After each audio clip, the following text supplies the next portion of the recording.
carence en iode est un sujet souvent négligé, mais qui mérite notre attention. Saviez-vous que l'iode est un oligo-élément essentiel pour notre santé? Il joue un rôle crucial dans la production des hormones thyroïdiennes qui régulent notre métabolisme, notre croissance et même notre développement cérébral. Sans un apport suffisant en iode, notre corps peut rencontrer de sérieux problèmes. Prenons l'exemple de la thyroïde. Cette petite glande en forme de papillon, située à la base de notre cou, a besoin d'iode pour fonctionner correctement. En cas de carence, elle peut devenir hyperactive, provoquant des symptômes comme l'anxiété, la perte de poids ou, au contraire, une prise de poids inexpliquée.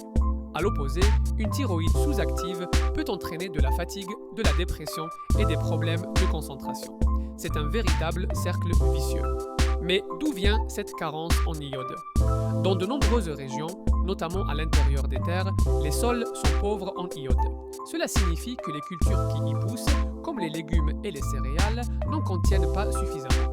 De plus, avec la popularité des régimes alimentaires variés, certaines personnes peuvent négliger les sources d'iode, comme le poisson, les produits laitiers et les algues. Les conséquences d'une carence en iode peuvent être particulièrement graves chez les femmes enceintes. Un manque d'iode durant la grossesse peut affecter le développement du cerveau du fœtus, entraînant des troubles cognitifs et des retards de développement. C'est pourquoi il est crucial pour les femmes enceintes de veiller à un apport adéquat en iode. Alors, comment s'assurer que nous avons suffisamment d'iode dans notre alimentation? Une solution simple est d'utiliser du sel iodé. C'est un moyen facile d'incorporer cet oligo-élément dans notre régime quotidien.